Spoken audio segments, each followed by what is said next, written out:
አሶሪያ ሹሎ ራይነታ አባ አቺኮ ቀማስኖ ቀትስ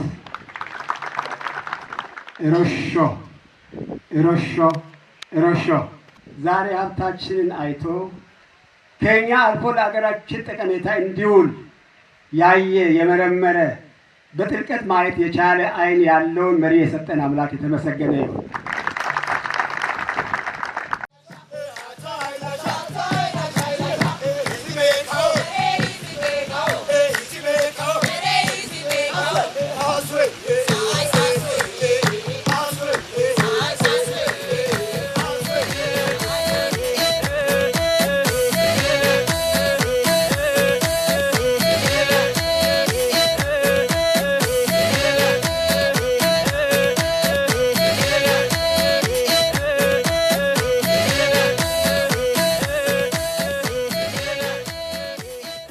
ክቡር አፈ ጉባኤ ታገሰ ጫፎ፣ ክቡር የጠቅላይ ፍርድ ቤት ፕሬዝዳንት ቴዎድሮስ ምህረት፣ የክልላችን ፕሬዝዳንት ክቡር አቶ ጥላሁን፣ የዚህ ፕሮጀክት አስተባባሪ እና ዋና አርኪቴክት ኢንጂነር ሀብታሙ ተገኝ፣ እንዲሁም የፕሮጀክቱ ምክትል አስተባባሪ በመሆን ባለፉት ጥቂት ወራት ከፍተኛ አስተዋጽኦ ላደረጉት የኢትዮጵያ አየር መንገድ ግሩፕ ዋና ስራ አስፈጻሚ አቶ መስፍን፣ ምክትላቸው አቶ ለማ፣ በዚህ ስራ የተሳተፉ ኢትዮጵያውያን ሙያተኞች እና ኮንትራክተሩ ፎርሲ፣ እንዲሁም የጋሞ ሀገር ሽማግሌዎች፣ ወጣቶች፣ የአርባ ምንጭ ነዋሪዎች፣ ይህ ስራ በታቀደለት በዚህ ልክ ተጠናቆ አርባ ምንጭ ከምናቃት አሁን ወዳየናት ደረጃ ተሸጋግራ ለማየት ስለበቃችሁ ስለበቃን እንኳን ደስ ያላችሁ፣ እንኳን ደስ ያለን ማለት እወዳለሁ። አርባ ምንጭ በተፈጥሮ የነበራትን ውበት አንድ ስቴፕ ወደፊት ከፍ የሚያደርገው ትናንት ያየነው ሳቅ ነው። ተራሮች ይስቃሉ፣ አዛውንቶች ይስቃሉ፣ ህፃናት ይስቃሉ። አርባ ምንጭ ስቃ ሳቅ አስተጋብታ ፍቅር ዘርታ የዋለችበትን የትናንትናውን ውሏችንን ስንመለከት ጥቂት ስራ፣ ጥቂት ድካም፣ ጥቂት መልካም ዘር የዜጎቻችንን ልቦና በምን ያክል ደረጃ እንደሚነካ ያየንበት ሳቅ፣ ደስታ የተጋራንበት ዕለት ነበርና በድጋሚ ሳቃችሁ እንዳይወሰድባችሁ፣ ደስታችሁ እንዳይወሰድባችሁ በትናንትናው ሳትረኩ አዳዲስ ድል አዳዲስ ሳቅ ማምጣት የምትችሉ እንድትሆኑ አደራ ልላችሁ ፈልጋለሁ።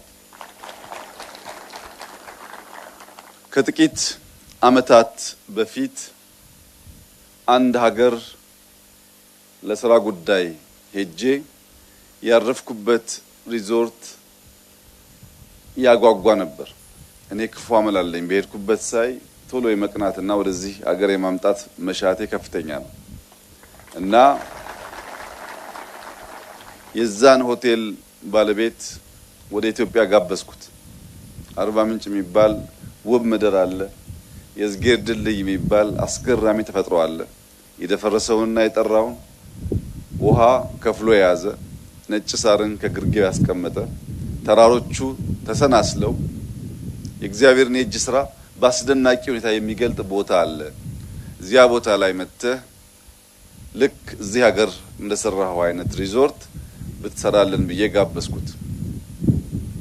እሱ መጋበዝ ብቻ ሳይሆን የአርባ ምንጭ ከተማ ከንቲባና አንዳንድ ኃላፊዎችም እዛ ሄደው እንዲያዩ ተደረገ። ሰውየው መጥቶ አርባ ምንጭ አድሮ የእግዚአብሔር ድልድይን አይቶ ሲመለስ አገኘሁት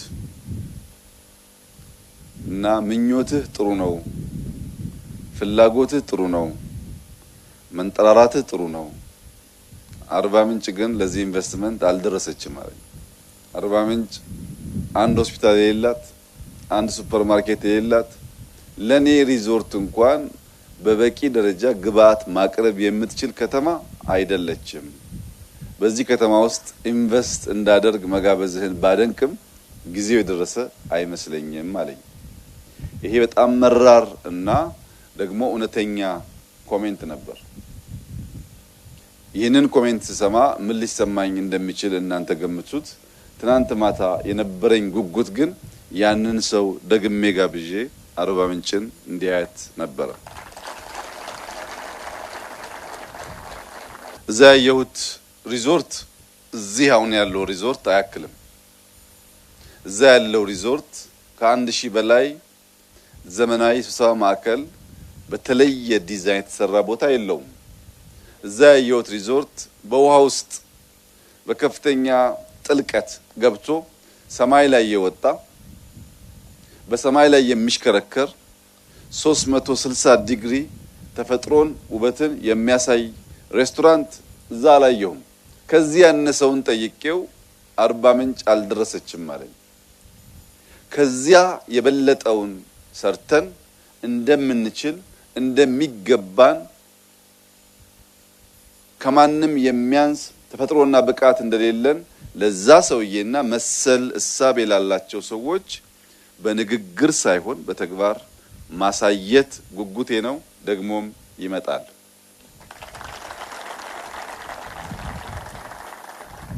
የዛ ሰውዬ ንግግር የሚያስቆጭ ቢሆንም የሚያሳዝን ቢሆንም የሚያስተምር ነገር ግን አለው። የተሰጣችሁን የማታውቁ ሀብታሞች ግን እንደ ድሃ የምትመላለሱ መስራት ስትችሉ በሚረባ በማይረባው የምትሸዋኮቱ ስለሆናችሁ እናንተ ጋር መጥቼ አልሰራም ነው ያለው ባጭሩ። እንደዛ ለመሆናችንን ሰርተን ማሳየት እንደዛ ለመሆናችንን በተግባር መግለጥ ካልቻል በንግግር ብቻ በልመና ብቻ ኢንቨስትመንት አይከናወንም።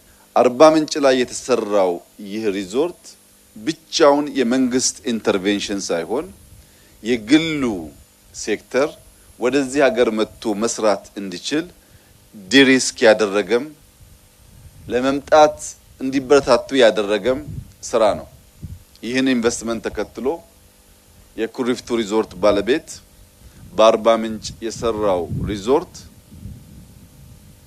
እስካሁን ኢትዮጵያ ውስጥ በግል ሴክተር ከተሰሩ ስራዎች ሁሉ በሁሉም መመዘኛ የበለጠ ነው። ለምንድነው አርባ ምንጭ ላይ ደረጃውን ከፍ ያለ ስራ የሰሩት ያል እንደሆነ ሪዞርት ብቻ አይደለም፣ መንገዶች ይገነባሉ፣ ጨለማው በብርሃን ይተካል፣ የተሻለ ሆስፒታል አለን፣ የነቃ የሚሰራ የሚተጋ ህዝብ አለን፣ የይመጣን በደስታ የሚቀበል ህዝብ አለን። እዚህ ቦታ ኢንቨስት ብናደርግ እንደከዚህ ቀደሙ አልደረሳችሁም ሳይሆን እናተርፋለን የሚል ስነ ልቦና እምነት በግሉ ሴክተር ላይ ማሳደር በመቻሉ ነው። ለዚያም ስራ አቶ ታዲዮስ በድጋሚ እንኳን ደስ ያለህ ብቻ ሳይሆን እጅግ አድርገን እናመሰግናለን። ሰው ባገሩ የሚገነባው ለዕለት አይደለም። ሰው ባገሩ የሚሰራው ስራ በሱ እድሜ የሚፈርስ ነገር አይደለም። ሰው ባገሩ የሚገነባው ስራ አሻራ የሚሆን የሚቆይ ለልጆች የሚሸጋገር መሆን አለበት። ካልቻል አንነካካ። ስንሰራ ግን የሚዘልቅ የሚሻገር የሚወረስ ነገር እንስራ። እንደዚያ ሲሆን በእኛ ዘመን እንኳን አትራፊ ባይሆን ልጆቻችን የአባቶቻቸውን ስም እያነሱ የሚያተርፉበት ስራ ይሆናል። በእርግጠኝነት አቶ ታዲዮስ በአርባ ምንጭ የሰሩት ሪዞርት ለልጆቻቸው የሚሸጋገር ጥራት ያለው የአርባ ምንጭን ህዝብ ያከበረ ኢትዮጵያን ያከበረ ስራ መሆኑን ሁላችሁም ስታዩት የምትገነዘቡ ይሆናል። ይህ መልእክቴ ከዚህ ቀደም ለሰሩትም ካሁን በኋላ ለሚሰሩትም ኢትዮጵያውያን ነው። ስንሰራ ለትውልድ የሚሸጋገር ስራ መሆኑን ማረጋገጥ ያስፈልጋል። የለብ ለብ ስራ የዛሬ ማትረፍ ስራ ብቻ መሆን የለበትም። ለልጆቻችን የሚሸጋገር ጥራት ያለው የአካባቢውን ባህል የአካባቢው ስነልቦና የሚገልጽ ስራ መሆን አለበት። ያ ሲሆን በዘላቂነት የተከበረ በዘላቂነት የሚያተርፍ የተወደደም ስራ መሆን ስለሚችል የግሉ ሴክተር የአቶ ታዲዮስን ፈለግ ተከትሎ የአርባ ምንጭ ስካይላይትን ፈለግ ተከትሎ መስራት ይጠበቅበታል የሚል ጽኑ እምነት አለኝ። አርባ ምንጭ ስካይላይት በኢትዮጵያ ውስጥ እየተስፋፋ ያለውን የአየር መንገዳችን የሆቴል መዳረሻዎች አንዱ ነው። ስራ አስፈጻሚው፣ ምክትል ስራ አስፈጻሚው፣ በርካታ ሙያተኞች በቅርብ ርቀት ከዋና የፕሮጀክት ኃላፊው ጋር በመሆን ይህንን ድንቅ ስራ ሰርተዋል። ለዚያ ምስጋና ይገባቸዋል። ክቡር ኢንጂነር ሀብታሙ ተገኝ ላለፉት ጥቂት ወራት በዚህ ስፍራ ላደረከው ቆይታ፣ ትጋት፣ ልፋት ምስጋና ይገባሃል። እውነቱን ለመናገር ግን አርባ ምንጭ ከሚገባት 1% አልሰራችም።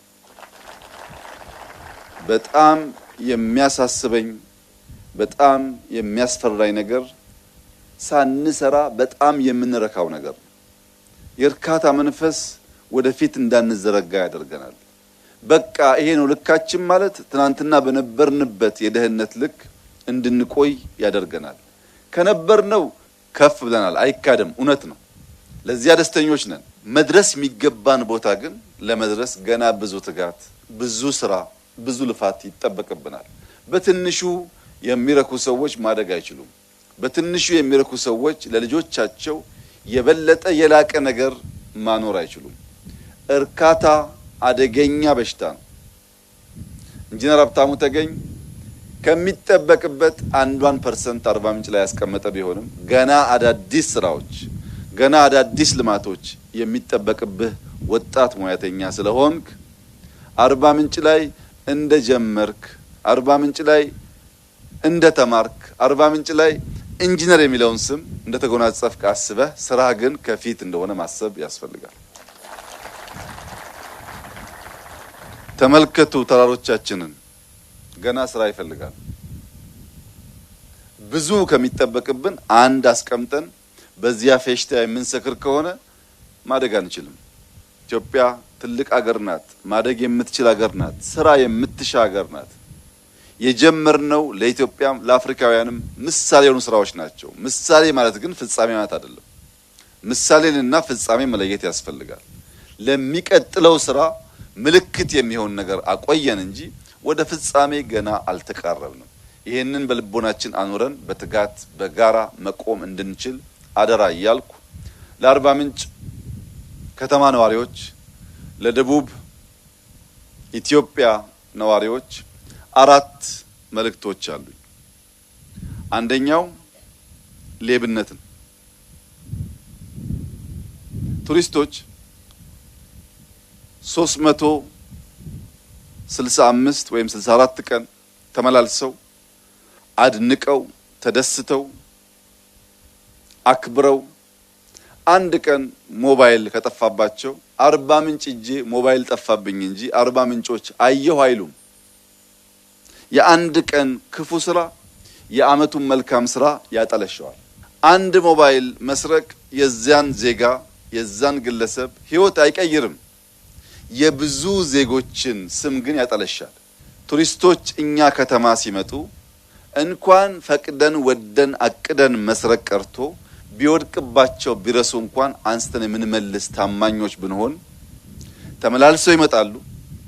መልካም ስማችን እንደ መልካም መዓዛ በዓለም ሁሉ እንዲዳረስ ያደርጋሉ። በምድርም በሰማይም የከበረ ማንነት ይኖረናል። ሌብነት ምን ለማመድ ከሆነ ግን ዜጎች አንዴ ቢመጡ ደግሞ አይመጡም። ከመጡም ገንዘባቸውን ስልካቸውን ጥለው ግራቀኝ እያዩ ራሳቸውን መጠበቅ አስቀድመው ስለሚመጡ ሌብነትና ቱሪዝም አብሮ ስለማይሄድ የአርባ ምንጭ ከተማ ነዋሪዎች አደራ ማለት የምፈልገው የአርባ ምንጭ ወጣቶች ቱሪስቶች መተው በሌብነት ምክንያት መልካም ስማችን እንዳይጠለሽ ሁላችን እንደ ፖሊስ ሁላችን እንደ ጸጥታ አስከባሪ በጋራ ቆመን እንድንሰራ አደራ ማለት ፈልጋለሁ። ሁለተኛው ሰላም ነው። መቼም አርባ ምንጭና አካባቢው በሰላም የሚታማ ህዝብ አይደለም። በጣም ፍቅር የተሞላ ሰላማዊ ህዝብ ነው። 4 ሰዓት 5 ሰዓት 6 ሰዓት ብንንቀሳቀስበት የሚያሰጋ ነገር የለም። ይህ መለያችን ሀብታችን የሚቀጥል መሆን አለበት። ሰዎች መጥተው የሚተኙ ሳይሆኑ ተንቀሳቅሰው ገንዘብ የሚያወጡ እንዲሆኑ የሰላም ጉዳይ ከምንም በላይ ጥንቃቄ ይሻል። ቱሪስቶች ሰላም ከሌለ ወደዚህ ለመምጣት ስለማይደፍሩ። ሶስተኛው ጽዳት ነው። ባለቤት ያለው ከተማ ዜጎች ያሉበት ሀገር ወይም ባለቤቱ ራሱ የሚኖርበት ቤት አይቆሽሽም። ሰው የራሱን ቤት ውሃ ጠጥቶ በየቦታው ላስቲክ አይወረውርም። ሶፍት ጠርጎ ሳሎን በየቦታው አይጥልም። ቤቱ ነው ይጠብቀዋል። ማጽዳት የሱ ስራ እንደሆነ ያውቃል። ዜጎቿ የሚኖሩባት ከተማም እንዲሁ ናት። ሰው ዝም ብሎ አይጥልባትም። የራሱን ከተማ ሰው አያቆሽሽም። መትከል ብቻ ሳይሆን ማጽዳት፣ አለማቆሸሽ፣ ይህን ተፈጥሮ መጠበቅ የአርባ ምንጭ ሰዎች መለያ መሆን አለበት። ኑሯችን በሚፈለገው ልክ ያማረ ላይሆን ይችላል። ሀብታም ላንሆን እንችላለን። ዛፍ መትከልና ማጽዳት ግን ምንም አይከለክለንም። ጽዳቱና ዛፉ ብቻውን ያነሰ ነገራችንን በተወሰነ ደረጃ የሚሸሽገው ብቻ ሳይሆን የበለጠ እንዲመጣ የሚጋብዝ ነው። ሰላም፣ ጽዳት፣ ሌብነት ቱሪስትን በበቂ ደረጃ ለማምጣት የሚያግዙን ጉዳዮች ስለሆኑ ሶስቱን አርባ ምንጭ ከተማ ነዋሪዎች፣ የአካባቢ ነዋሪዎች፣ የክልል ነዋሪዎች አደራ ምላቸው ሲሆን አራተኛው እና ዋነኛው መልእክቴ ግን ደቡብ ኢትዮጵያ አርባ ምንጮች ብቻ ሳይሆኑ ከኢትዮጵያ ከአንድ ሶስተኛው በላይ ብሔሮች የሚገኝበት ክልል ነው። ከ30 በላይ ብሔሮች የሚገኙበት ክልል ነው። ለተከበረው ለደቡብ ኢትዮጵያ ሕዝብ አደራ እያልኩ ማስተላለፍ የምፈልገው መልእክት ኮንሶ ከጋሞ አያንስም፣ ዳሰነች ከወላይታ አያንስም። ሁሉም ሕዝብ እኩል ነው። እኔ እበልጣለሁ የሚል ስሜት፣ እኔ እሻላለሁ የሚል ስሜት፣ ካለኔ አንደኛ የለም የሚል ስሜት ለዘመናት ደሃ አድርጎ አቆይቶናል። መሻል በተግባር ነው። ጋሞ ሆኖ ጋሞን ከሚሰርቅ ዳሰነች ሆኖ ለጋሞ የሚሰራ ዜጋ ይሻለናል። በስም ብቻ የሰፈር ተወካይ ለመሆን የሚሞከረው ሙከራ አይጠቅመንም። እኔ የአርባ ምንጭ ከተማ ተወላጅ አይደለሁም። ሀብታሙ ተገኝ የአርባ ምንጭ ከተማ ተወላጅ አይደለም። መስፍን ጣሰው የአርባ ምንጭ ተወላጅ አይደለም። ለማ የአርባ ምንጭ ተወላጅ አይደለም። ፎርሲ ቻይናዎች የአርባ ምንጭ ተወላጅ አይደሉም። ወደን ፈቅደን ተባብረን እንዲህ ያለውን ስራ መስራት ከፈለግን እኛ እንደ አንዱ መልካም ጋሞ ልንወሰድ ይገባል።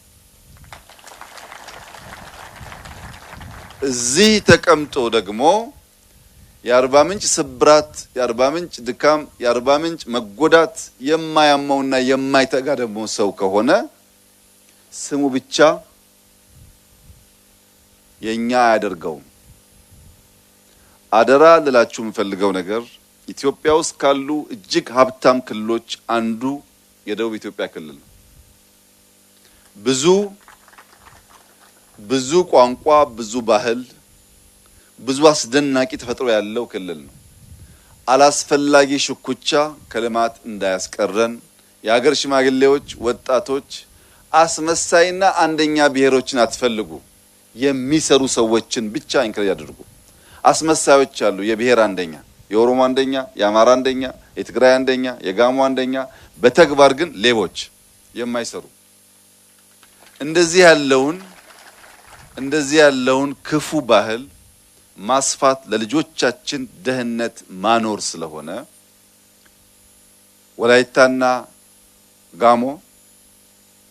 ጋሞና ጎፋ መተባበር ካልቻለ አብሮ መቆም ካልቻለ ኢትዮጵያ እንዴት አብራ መቆም ትችላለች?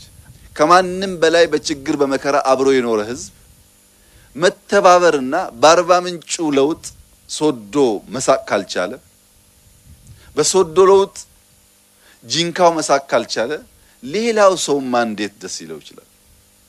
እናንተ ላይ መታየት አለበት ህብረቱ፣ አንድነቱ፣ መከባበሩ፣ መዋደዱ፣ አብሮ መቆም፣ መስራት፣ መልፋት፣ መሞከሩ። ይሄንን ነገር በልባችሁ ማኖር አለባችሁ። 30ውን ብሔር የተከበረ የተወደደ የሚችል ነው። አንዱ ካንዱ በልጦ አንዱ ካንዱ ልቆ እኔ አንደኛ ካልሆንኩ ብሎ የሚያስብ ከሆነ ማደግ አይቻልም። ትብብር ካለስ ልቀን ፈጥነን ማደግ እንችላለን። የስዊድን ዜጎች አንድ ትምህርት ልጆቻቸውን ያስተምራሉ። ሲሰሙት ቀላል ግን ሲኖሩት በጣም አስፈላጊ የሆነ ትምህርት ነው። ልጆቻቸውን አንተ ከማንም አትበልጥም ይሉታል። በትምህርት ስርዓታቸው ውስጥም እኔ ከማንም አልበልጥም እያለ ነው የሚያደርገው። ያየውን ሰው ሁሉ በራሱ ልክ እያከበረ ያየውን ሰው ሁሉ ከሱ የተስተካከለ ሰው እንደሆነ እያመነ ነው የሚያድገው። በዚህ ምክንያት ማንንም ሰው ቢያዩ ሰላማውያን ናቸው። ራሳቸውን አንደኛ አድርገው ስለማያስቡ የመጣውን ሰው ሁሉ እኩል አስተካክለው የማየት ባህላዊ ልምምድ አላቸው። እዚህ ቦታ ይህንን ስናገር የአርባ ምንጭ ከተማ ነዋሪዎች፣ የጋሞ ነዋሪዎች ሰው ለመቀበል ስቆ ለመቀበል ያላቸውን ቀቅሎ ለማብላት ችግር አለባቸው ማለት አይደለም። ዘሞስት ፍቅር የተሞላ ህዝብ ብለን ከጠቀስን አንዱ የዚህ አካባቢ ህዝብ ነው። ፍቅር፣ ሰላም ያለው ህዝብ ነው። ነገር ግን ፖለቲከኞች ለኮብራ ብለው ፖለቲከኞች ለነሱ ደሞዝ ብለው አንተ ወላይታ ነህ፣ አንተ ጋሞ ነህ፣ አንተ ጎፋ ነህ ሲሉ የሚሰማ ትውልድ ግን መሆን የለባቸውም። አጭበርባሪ በሏቸው፣ አይጠቅመንም። የጋሞ ቋንቋ፣ የጋሞ ባህል፣ የጋሞ ማንነት መከበር አለበት፣ ለድርድር አይቀርብም። የወላይታ ቋንቋ፣ ባህሉ፣ ማንነቱ የጎፋም የዳሰነችም ሌሎችም ብሔሮች እንደዚሁ መከበር አለበት። ልክ እንደኛ ባለቤት ያለው የሚወደድ የሚከበር መሆኑን ማመን አለብን። ነገር ግን እኛ እንደኛ ለመሆን እኛ የብሔር ተወካይ ለመሆን ሌላውን ማሳነስ ተገቢ አይደለም። ይሄ ጉዳይ ጎርቶናል፣ ይጎዳናል። ይሄ እንዳይሆን የደቡብ ኢትዮጵያ ህዝቦች ማንም የሚሰራ ሰው ማንም ባህላችን የሚያከብር ሰው ከየትኛውም ጫፍ ይመጣ በንጽህና እስካገለገለ ድረስ እንደኛ ቤተሰብ የሚወሰድ የኛ ሆኖ የሚያጭበረብር የኛ ሆኖ የሚሰርቅ ደግሞ ከሆነ የኛ እንዳልሆነ የሚያስብ ልምምድ ማጎልበት ያስፈልጋል። ቅድም እንዳልኩት የጀመርነው ትንሽ ነው፣ የሚጠበቅብን ብዙ ነው። ያ የሚጠበቅብን ብዙ ሀብት፣ ብዙ ዕውቀት፣ ብዙ ጉልበት፣ ብዙ ትጋት ይፈልጋል። ያ ትጋት ምንጩ ደግሞ እነዚህ ብሔሮች ተደምረው እንደ አንድ ዜጋ አስበው የአርባ ምንጭ እድገት የሁላችን እድገት ብሎ ማሰብ ከቻሉ ብቻ ነው። ሲንጋፖር የምትባል ከተማ ሀገር ናት። ሲንጋፖር ከተማ ሀብት ከኢትዮጵያ ሀብት ይበልጣል። አርባ ምንጭ በልኳ ብታድግ እንኳን ለደቡብ ኢትዮጵያ ተሻግራ ለኬንያ ሌሎች ሀገሮች የምትተርፍ መሆን ስለምትችል እዚህ የምናየው ልማት በእጅጉ የሚጠቅመው ሁላችን እንደሆነ ማመን ያስፈልጋል። ባለፉት አመት 2 አመት ገደማ ምን ያክል ሰው ስራ እንደያዘ አስቡት። ስራው ሲሰራ አሁን በቋሚነት የሚሰሩ ሰዎች፣ መንገድ ሲሰራ፣ መብራት ሲሰራ፣ አጠቃላይ መሰረተ ልማት ሲቀየር ብዙ ወጣቶች ስራ አግኝተዋል። ስራ ያልሰራችሁስ አይናችሁ አይቶ የማያውቀውን አዳዲስ ድንቅ ስራዎች ማየት ይችላችኋል። በአርባ ምንጭ ከተማ ውስጥ ትናንትና የድሮን ሾው አይተናል። አናቃልለውም። ምክንያቱም እንኳን በአርባ ምንጭ እንኳን በኢትዮጵያ በአፍሪካም ብዙ የሚጠበቅ ነገር ስላልነበረ ይሄን ትናንት ያየነውን ሾው ግን አይተን የምናደንቅ ሳንሆን የምንፈጥር፣ የምንሰራ፣ የምናባዛ፣ የምናሳድግ መሆን እንድንችል ትብብር በእጅጉ ያስፈልጋል። ላለፉት 2 ቀናት በአርባ ምንጭና አካባቢው በነበረኝ ቆይታ በገጠር ኮሪደር በጨንቻ አካባቢ የዛሬ አመት ተኩል 2 አመት ስንወጣ መንገዱ በጣም ከባድ ነበር፣ ዳገቱ። አሁን አስፓልት ተጀምሯል። በሚቀጥለው አመት የሚያልቅ ይመስለኛል። እዚህ ቦታ ላይ 1190 ገደማ ሜትር አባፍ ሲ ሌቭል ነው። 30 ደቂቃ ነድታችሁ ጨንቻ ሳትደርሱ 2300 400 ይሆናል። በእጥፍ ያድጋል። እዚህ ይሞቃል፣ እዛ ይቀዘቅዛል። እዚህ ጋር የምታዩት የጨው ውሃ አይደለም። እዚህ ጋር የምታዩት የማይታረስበት ውሃ አይደለም። የጋሞን ተራሮች እያጠበ መጥቶ የደፈረሰው ውሃ በውስጡ ምግብ ነው ያለው፣ ሀብት ነው። እነዚህን የማየት የማድነቅ የመስራት የመተባበር ልምምዳችን ካደገ ደቡብ ኢትዮጵያ ለኢትዮጵያ በረከት፣ ለኢትዮጵያ ጸጋ፣ ለኢትዮጵያ ማረፊያ የሚሆን ቦታ እንደሆነ ምንም ጥርጥር የለኝም። 2 ቀን ቆይተናል። እውነት ለመናገር ዛሬ የምንሄደው በታላቅ ሀዘን ነው። ብንቆይ ብንውል በጣም ደስ ባለን ነበር። ነገር ግን የእንጀራ ጉዳይ ነውና መሄድ ግድ ሆኖብናል። ለመላ ኢትዮጵያውያን ሐምሌ፣ ነሐሴ፣ ክረምት፣ ቁር የሚያስቸግር አካባቢ የምትኖሩ ዜጎች አርባ ምንጭ 2 እጇ ተከፍቶ በታላቅ ደስታና ሳቅ ልትቀበላችሁ ዝግጁ ስለሆነች አርባ ምንጭ ስትመጡ የሚታየው ተራራ ብቻ አይደለም፣ የሚያምር ሪዞርት ብቻ አይደለም፣ የሚያስደንቅ ባህላዊ ምግቦች አሉ። ስለ ምግብ አትጨነቁ፣ ስንቅ አትያዙ። ሙዝ አለን፣ ስኳር ድንች አለን፣ ጎደሬ አለን፣ ፍሩቶች አሉን። ኑ ከኛ ጋር ደስታን ተጋሩ። አርባ ምንጭ ኢትዮጵያውያንን የውጭ ዜጎች ለመቀበል ዝግጁ ነች። በጣም የሚያምር ቦታ ነው። ግን አደራ ምላችሁ ነገር ስትመጡ 2 ቀን ብላችሁ እንዳትመጡ። ስትሄዱ ስለሚቆጫችሁ ሰፋ ያለ ጊዜ አስባችሁ ኑ፣ ተዝናኑ። ተጨማሪ ልማቶች፣ ተጨማሪ ሀብቶች ወደዚህ ከተማ እንዲፈሱ ብዙ ሰዎች መምጣት ይኖርባቸዋል። ሰዎች እየመጡ ሲያዩ አዳዲስ ሀብት ይመጣል። ትናንት የገጠመኝን ታሪክ ልንገራችሁ። አንድ የውጭ ሀገር ዜጋ ከዚሁ ስራ ጋር በሚያያዝ የመጣ ዜጋ አለ እና ከሱ ጋር ከዚህ ሪዞርት በቅርብ ርቀት የሐር ስራ የሚሰሩ ኢትዮጵያውያን አሉ፣ የጋሞ ሰዎች አሉ። ይሄ የሐር ስራ ኢትዮጵያ ውስጥ እዚህ አርባ ምንጭ መደበቅ የለበትም። ተጨማሪ ሀብት፣ እውቀት ኢንቨስት ላድርግ፣ ማሽን ላምጣ፣ አብረን እንስራና እዚህም አዲስ አበባም ዱባይም ሱቅ ከፍተን ይህንን የሐር ስራ ወደ ዓለም አቀፍ ደረጃ እናሳድገው አለ። ጀስት ትናንት መጣ፣ ሐር አየ፣ ሚሊየንስ ኦፍ ዶላር ኢንቨስት አድርጌ አብረን እንደግ አለ። ሌላም ሰው ሲመጣ እንደዚሁ አዳዲስ ሀሳቦች ይመጣሉ ማለት ነው። ብር ያስፈልጋል፣ እውቀት ያስፈልጋል፣ ኮኔክሽን ያስፈልጋል። ሰው ሲመጣ ሊዝናና ብቻ አይመጣም። ወይ አስተምሮን፣ ወይ ገንዘብ አፍሶ፣ ወይ አዳዲስ የኢንቨስትመንት ሀሳብ አመንጭቶ ስለሚሄድ የመጣውን ሰው ሁሉ ማክበር፣ የመጣውን ሰው ሁሉ በዚያ መንፈስ ማስተናገድ በእጅጉ አስፈላጊ ነው። መላው የኢትዮጵያ ዜጎች ኢትዮጵያ እያንሰራራች ነው። የብልጽግና ጉዞዋን ጀምራለች። ለአፍሪካ ምሳሌ የሚሆኑ ስራዎች ጀምራለች። በዚህ አመት በአፍሪካ ውስጥ 10.2% የሚያድግ ብቸኛው ሀገር የእናንተዋ ጥንታዊት ድንቅ ኢትዮጵያ ናት። እንኳን ደስ ያላችሁ። እንደከዚህ ቀደሙ 10% አድገናል ብቻ አይደለም። ማደጋችን ለማወቅ አርባ ምንጭ ነው። ማደጋችን ለማወቅ አዋሳ ሂዱ።